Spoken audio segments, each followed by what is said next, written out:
Bismillahirrahmanirrahim. Assalamualaikum warahmatullahi wabarakatuh.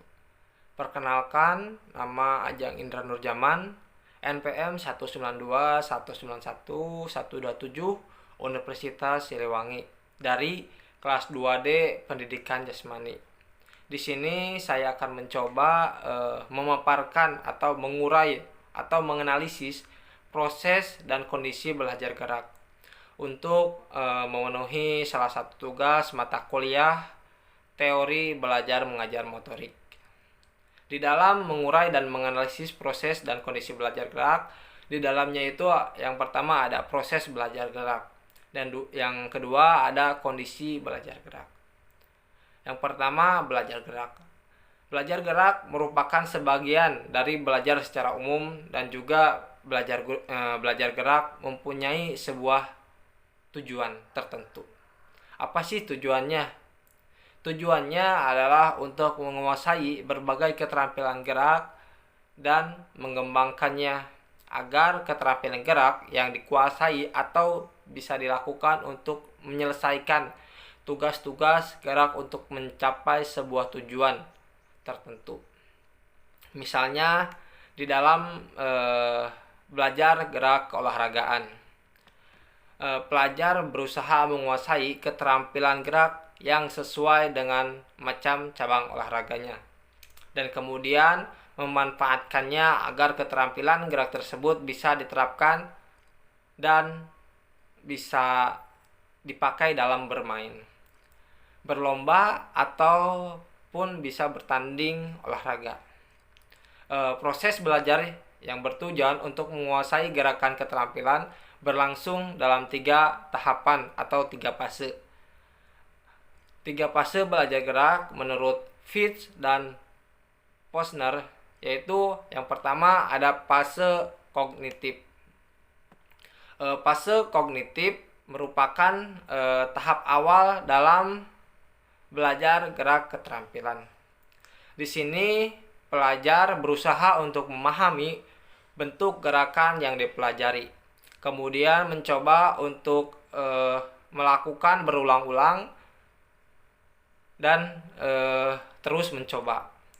Pada fase ini aktivitas kognitif atau aktivitas berpikir masih menonjol karena harus berusaha memahami bagaimana bentuk gerakan dan bagaimana harus melakukannya.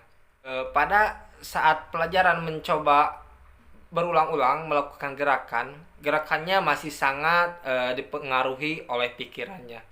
Ia berusaha menampilkan bayangan gerakan yang ada dalam pikirannya ke dalam gerakan yang nyata. Pada awalnya seringkali pelajar masih mengalami kesulitan. Namun dengan cara berulang-ulang, pelajar akan mampu melakukan dengan bentuk gerakan yang makin menyerupai dengan gerakan yang bayangkannya. Yang kedua ada fase asosiatif. Fase asosiatif merupakan fase kedua dalam belajar gerak keterampilan. Yang membatasi antar fase kognitif dan fase asosiatif adalah dalam hal rangkaian gerak yang bisa dilakukan oleh pelajar. Pada fase asosiatif, pelajar sudah sampai pada tahap merangkai bagian-bagian gerakan secara keseluruhan. Pada fase asosiatif ini dengan cara melakukan rangkaian gerak secara berulang-ulang, penguasaan atas gerakan atau semakin meningkat. Jadi yang tadinya itu gerakannya berpikir berulang terus, di fase ini siswa atau pelajar semakin meningkat, jadi menuju otomatis melakukan gerakannya. Peningkatan penguasaan atau keterampilan gerak akan nampak dalam hal gerakan semakin lancar, makin sesuai dengan kemampuan atau makin sesuai dengan bayangan gerakan yang diinginkan. Oke, dan yang ketiga ada fase otonom. Fase otonom merupakan fase akhir dalam tingkat pembelajaran keterampilan gerak. Pada fase ini, pelajaran mencapai tingkat penguasaan gerakan yang paling tinggi. Pelajar biasanya melakukan rangkaian gerak keterampilan secara otonom dan secara otomatis. Gerakan biasanya dilakukan secara otonom, artinya bahwa pelajar mampu melakukan gerakan keterampilan tertentu walaupun pada saat yang bersamaan ia harus melakukan aktivitas lain. Gerakan yang otomatis adalah gerakan yang biasanya dilakukan seperti yang bisa dilakukan secara otomatis.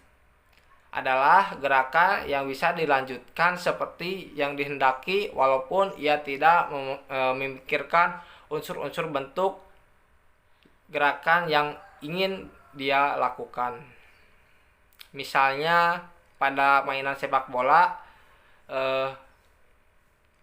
sedang mendribling, begitu ia mengamati bahwa bolanya akan direbut oleh lawan, maka secara otomatis dia akan menjauh bola tersebut, baik itu dengan cara mendribling lebih cepat ataupun melakukan gerakan membelokkan bola atau capping. Yang selanjutnya itu yang kedua ada kondisi belajar gerak.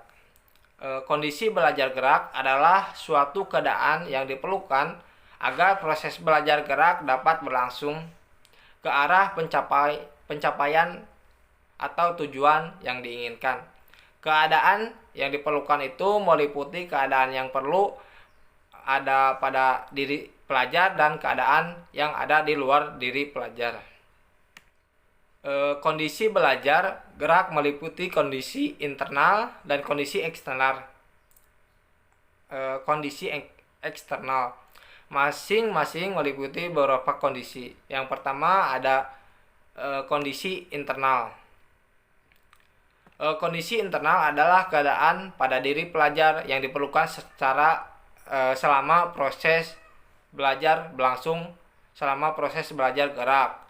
Yang pertama itu berusaha meningkatkan bentuk bagian-bagian gerakan yang dipelajarinya.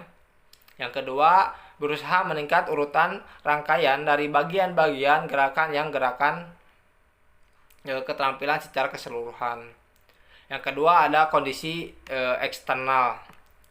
Kondisi eksternal dalam belajar gerak adalah keadaan luar dari pelajar yang mempengaruhi proses belajar. Kondisi internal yang utama dalam belajar gerak adalah bentuk stimulus yang diberikan oleh guru atau pelatih.